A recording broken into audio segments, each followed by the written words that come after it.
tuition student. Thank you, Ms. Liddon. Is there a second? Second. Thank you, Mr. Webb. All those in favor? Aye. Opposed? Abstained? Great. This should be a brief closed meeting. Be right back. All right, would someone please move to reconvene us to open meeting? Madam Chair, move us to reconvene. Thank you, Mr. Webb. Second? Second. Thank you, Ms. Liddon. All those in favor? Aye. Aye. And someone please certify the closed meeting.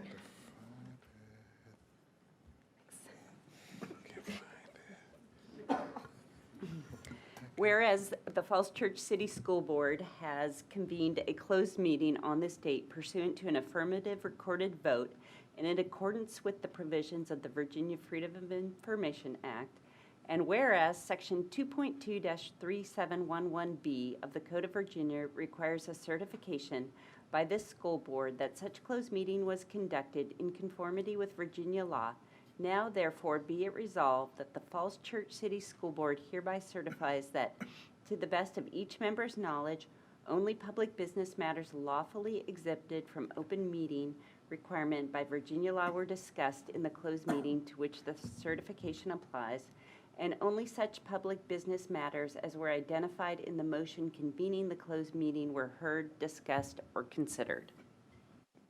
Thank you, Ms. Liddon. Is there a second? Second. Thank you, Mr. Webb. Ms. Goodell? Mr. Anderson? Yes. Ms. Gill? Aye. Ms. Litton? Aye. And Mr. Webb? Aye. Thank you.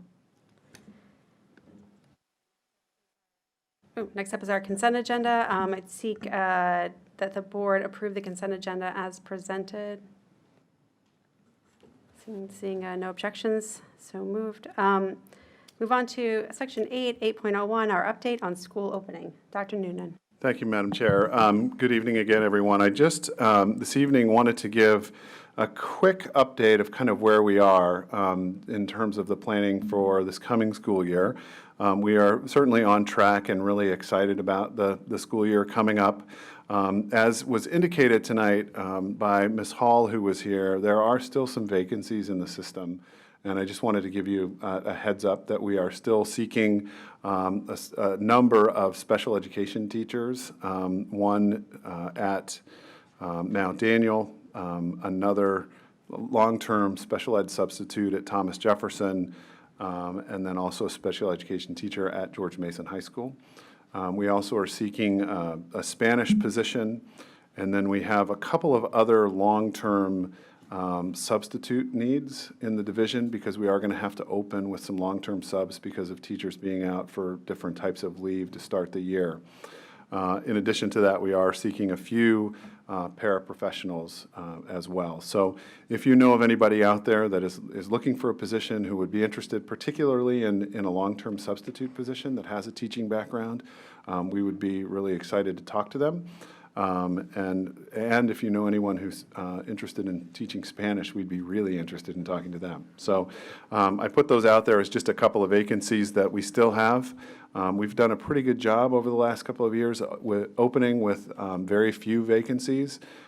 This is obviously more vacancies than any of us would like to see with 2 weeks out, 3 weeks out, but I think we're closing in on a few. So excited about that.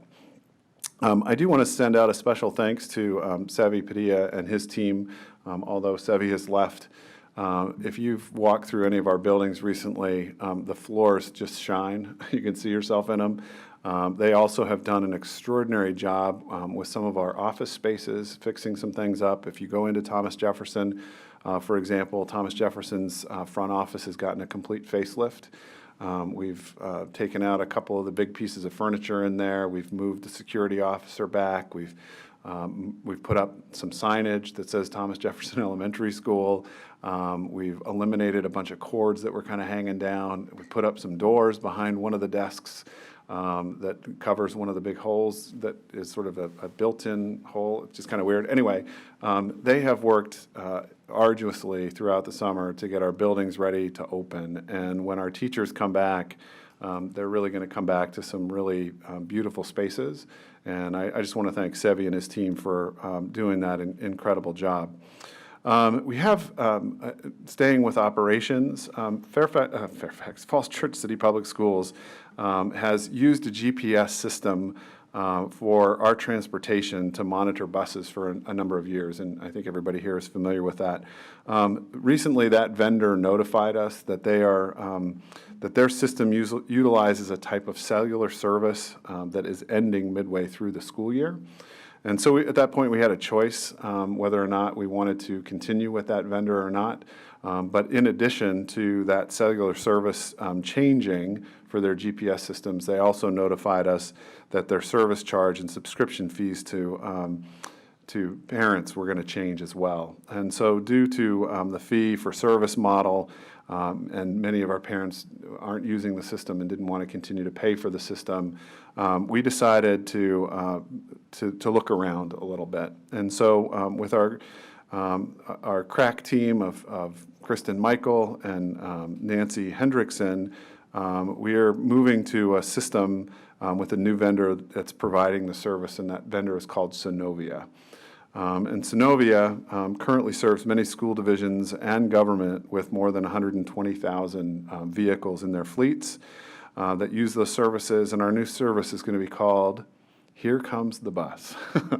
And Here Comes the Bus is going to be available to parents without a fee, which we're really excited about. And we're having all of the equipment currently installed in all of our buses this upcoming week, and we'll begin testing it prior to rolling out Here Comes the Bus to all of our families. So we hope that in the next couple of weeks we'll have all the testing done, all the bugs worked out, and are very excited about this new service.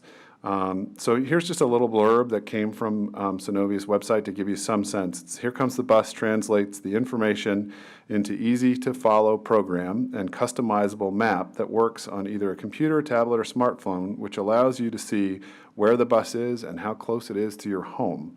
We also offer an app for smartphones and tablets, which is customizable, so notifications can be sent to you and your children, letting everyone know when the bus is close. The technology that makes it possible comes from Synovia Solutions, and the software has been developed over 16 years ago to help companies manage their fleet. So it is, I think, a much more customer service-friendly product, and it can be used by everybody in our community for free.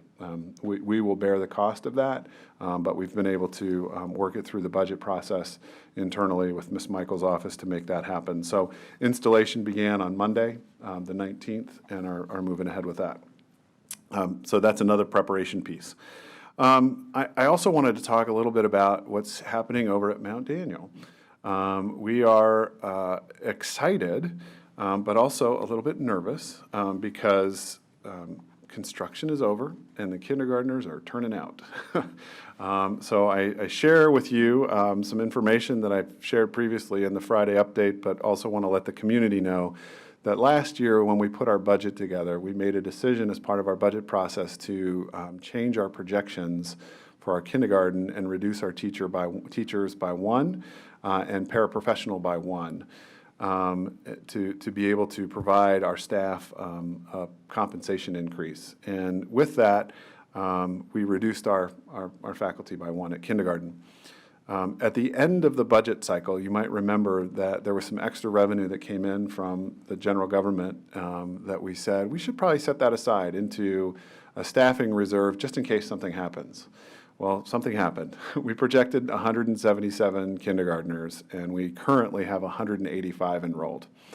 So as a consequence of that, we have decided to allocate another kindergarten teacher and another paraprofessional at Mount Daniel, and we're going to use the funding from that set aside that we were able to put together out of the staffing reserve to be able to do that. So I just wanted to make sure you knew and the public knew that essentially we are doing what we said we were going to do, that if we ended up having to put that position back, we would, and here we are in a position where we have to put that position back. So I wanted to let you know that was happening. We are really excited on Monday to welcome back all of our new teachers to the City of Falls Church. I have a few numbers for you. On Monday, we've got a great group of teachers starting and have about 25 new teachers that are coming, and that's a significantly smaller number than we've had in recent years. We are looking forward to getting to know all of them, and I want to thank a few people for their work getting those days together for next week, which are really going to be exciting and sort of set the tone for our teams and our teachers. First, Rebecca Sharp, our Director of Special Education, Jeannie Seabridge, Perla Enadano from Curriculum and Instruction have been working closely with William Bates, our new Chief Academic Officer, on this onboarding program for our teachers. And then after that, our mentoring program for those teachers will begin as well. So all of our new teachers will get a mentor who will meet with them, and we're excited about that. Lastly, I did want to talk just briefly about our traffic patterns and parking at the high school and the middle school for next year, because this is one of those stories that I think we're just going to have to tell over and over and over again to make sure that everybody knows exactly what it is that we're doing at the high school with respect to where cars park and traffic flow. So tonight, what we've done is we have a couple of graphics that we'd like to share with you. So if we can move ahead. So this first graphic, it's going to be it's not very hard to see, but I want to kind of talk through it. And I'll work from right to left. I think that would be the easiest way to sort of maneuver. So there's a couple things that I want to point out in this diagram that you're going to see. And I'll start with parking. And the first is that after speaking with Mr. Hills and Mr. Clark at the high school, it became evident that this year they would like to limit parking passes to seniors. And then as the year progresses, as we determine that there is enough parking for everyone, then we will consider bringing in juniors as well. Now, let me also say this to anyone who's listening at home, that does not preclude juniors from driving. We just ask that if you do drive, that you consider parking at Virginia Tech. And there's a daily fee there, and you're certainly welcome to park at Virginia Tech for that daily fee, which is relatively inexpensive. Until such time as we determine we have enough parking for juniors as well, we'll accommodate seniors. And so right now we are accommodating 90 seniors in the parking lot. The parking lot that is dedicated for seniors will be the lower lot, which is down across from Giant, right along Haycock Road, also formerly known as the junior parking lot. But that will be the senior parking lot for this year, along with some overflow into the upper lot, which was once known as the senior lot. So that center island in that upper lot will also become senior parking. There's a reason that we're putting that parking down there, and the main reason is for student safety. And I want to be really clear about that. The one thing we don't want to have happen is we don't want anyone really traversing the site from George Mason High School and traveling back through the Mary Ellen Henderson site all the way back to the parking by the baseball field if we don't have to. We really would like to limit the amount of traffic that actually flows through the site. So by putting those seniors who are all sort of new drivers anyway, right off of Haycock, you come in to the parking lot, you park, and you're done, we believe will create a circumstance that's much safer for our students and for our staff. Then moving on to staff parking, you'll see the red areas. These red areas are dedicated George Mason High School parking spaces. So you'll see the perimeter of the square, sort of square or rectangle that's on the upper right. You'll see another trapezoid area that is the GMHS administration. There'll be 6 spaces there for administrators. Ed Foundation space that is there. There are 2 ADA spaces there, and there will be 5 dedicated visitor spots that are come-and-go spots only. And then there'll be an additional 3 staff parking spaces there. And then the other George Mason exclusive parking zone is going to be the other red area at the bottom of the screen, which is the parking lot right in front of the school off of Route 7, right by the auditorium. So between those 3 red areas that are available for parking, we have about 100 spaces for staff and 90 spaces for students. According to the data that we've received from the principal, Mr. Hills, that should be sufficient to accommodate the staff and the senior students that are there. So working back towards now Mary Ellen Henderson, you will see blue. Notice the red and black is for George Mason and the blue is for Henderson. Okay, thank you for playing along. So the blue is the Henderson parking, and here you'll see On the extreme east side of Henderson, 2 small rectangles. 2 of those spaces that are at the very top will be parking spaces that are available for anyone. And then there are 19 total spaces between those 2 areas, and 3